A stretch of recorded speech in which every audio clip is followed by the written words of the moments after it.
physical challenges, remember that when a problem is coming into focus, a solution is too. So that literally means that sickness brings wellness. But sickness, that you continue to look at sickness, brings more wellness goes into the vortex. But you look at the sickness, so it gets more sickness, more wellness goes into the vortex. But you're looking at the sickness, so you get more sickness.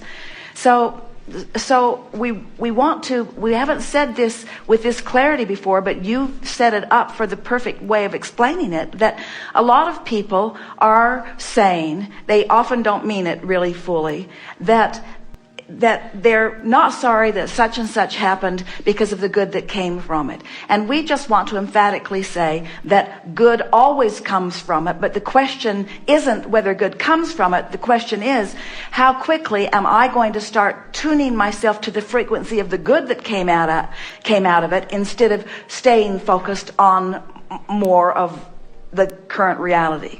We know that we're annoying the way we keep cutting you off, but the difficulty is simpler than you know. You keep talking about it. You keep talking about the problem that we just said to you, and don't be upset about this, because Jerry and Esther aren't getting it yet over the breakfast either. And we know that the reality is compelling, and it seems like that's where the tests are, that's where the doctors are, that's where your physical reality is. We get it, but you have to play that down, play that down, play that down. So if we, who know very well what you've put into your vortex, if we allow you, if we encourage you at all to continue the conversation the way it's going, we don't serve you at all. We have to say to you, stop talking about that.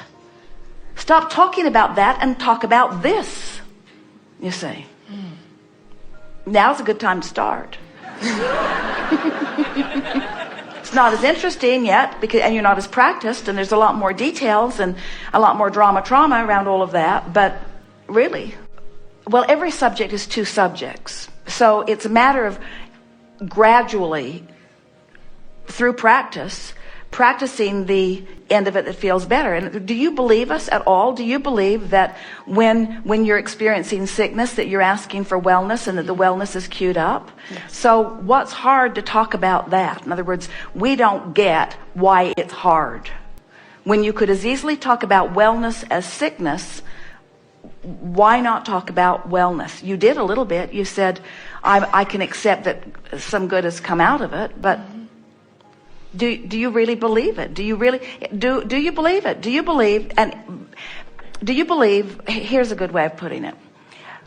Do you ever hear someone say, "Oh, I've been well for so long and there are a lot of sick people, so I think I'm going to be sick for a while to allow sick people to be weller"? You don't ever say that, do you? Because you don't think that there's this pile of wellness that you've been pigging out on and depriving others. And so that's one way of looking at this. And we want to convince you that, do you believe that you are a vibrational being? Mm-hmm. And do you believe that as a vibrational being that you can focus on wanted or unwanted? Yes. So what is this insatiable appetite, and it's not just yours, almost all humans have it, of wanting to explain what is? What is the big deal about what is? What's the big deal about what is? Is it, you know what it really is? I'm running around with a whole lot of other humans who have forgotten who they are, that don't remember about the vortex, who have trained themselves away from caring about how they feel, and we are, for the most part, just a big human complaining pity party.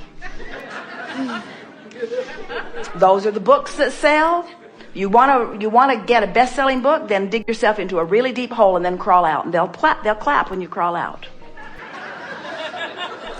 We're just trying to get your attention a little bit here. We want to convince you that you don't have to tell the story about reality. You can tell the story about vibrational reality. But when you say it's hard, I can't do it, I don't know how to do it, that only means that's because you've practiced the reality story more than the vibrational reality story. Do you know anybody? Have you ever, and we won't tell, have you ever told a fib for so long that you forgot it was a fib?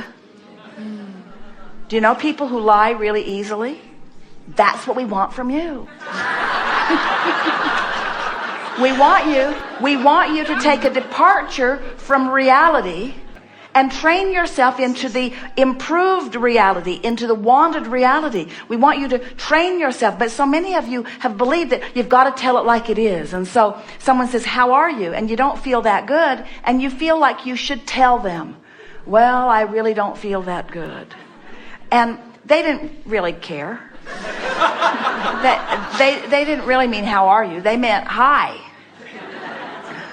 So just practice as best you can. And so the answer to your question is, how can you practice the better feeling when the reality isn't there yet? And we say, catch yourself at the best moments that you can find and emphasize that to yourself.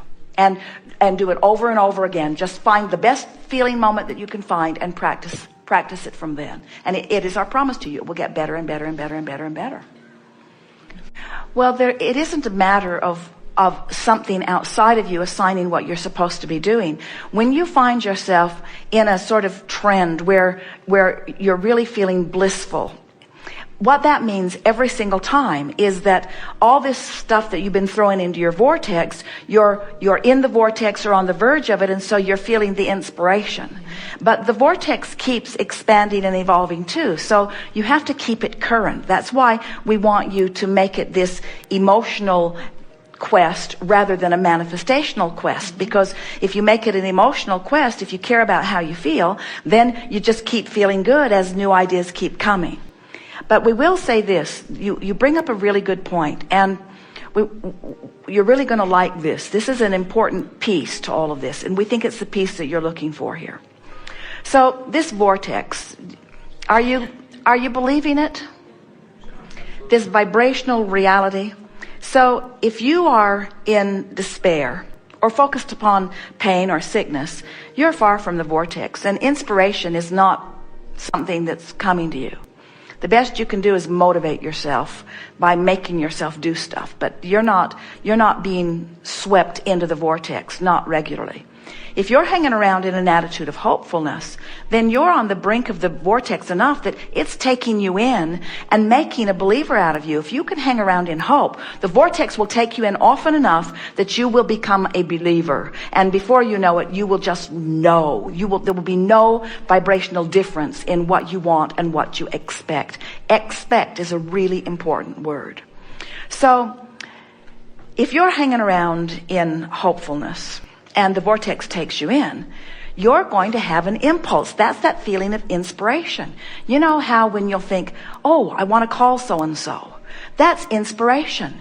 And here's the thing, and your words really triggered this very specific answer.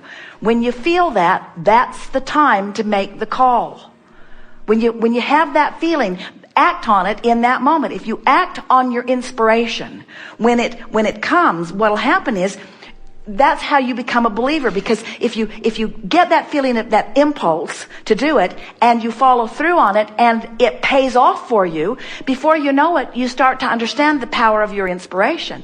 Esther laughs because her inspiration, they drive so much, and Esther is usually driving, and so her inspiration comes while she's driving, and it's just not the same to record it into the recorder and then later when they get to the hotel room transcribe it from the recorder and then enter it into her computerized enormous things to do someday list.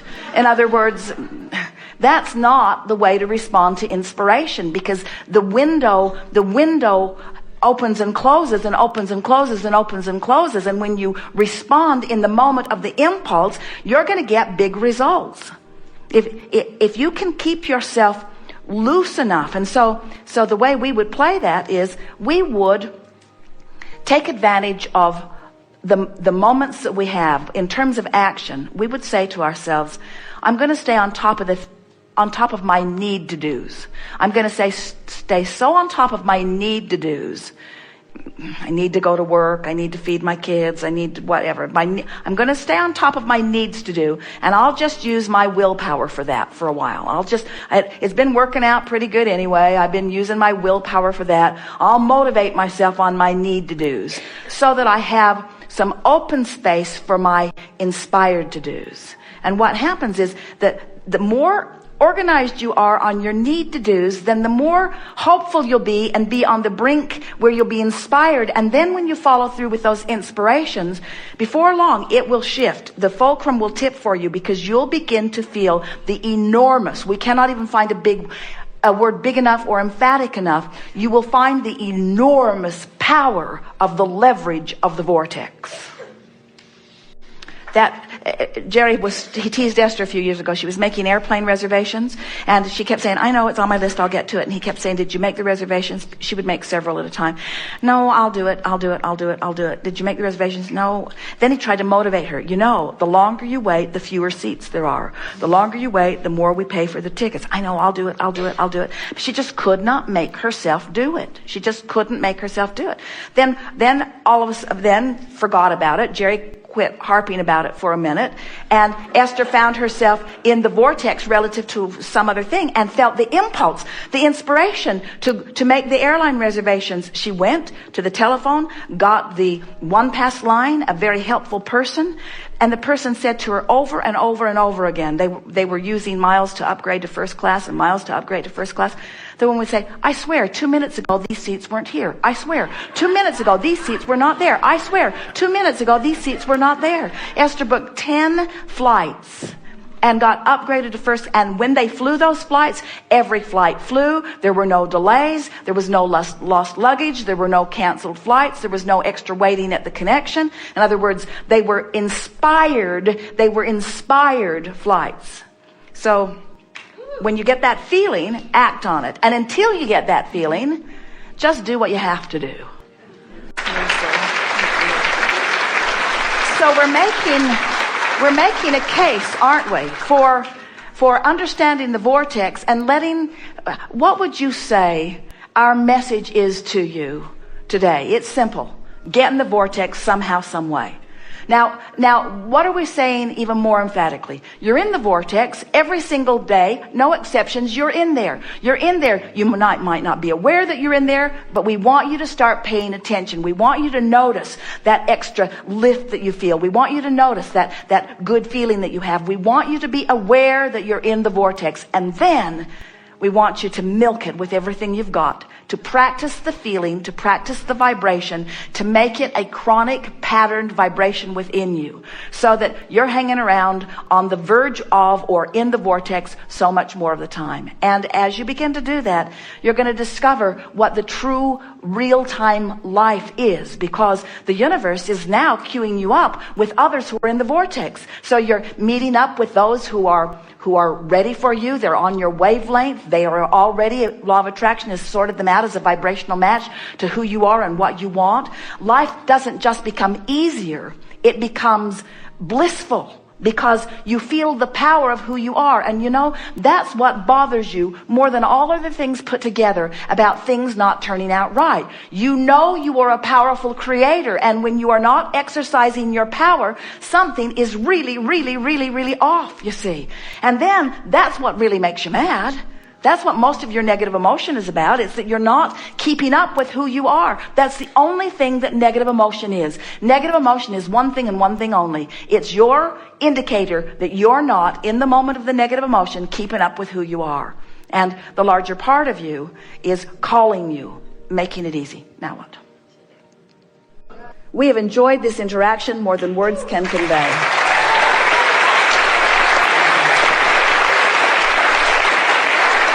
You are really good at what you do. You are really good at what you do. Just have more fun in the doing of it. Don't make big changes in what's going on in your life experience. Just decide to tweak it just a little bit into more fun. And watch the leverage of the energy that creates worlds flow to your fingertips, you see.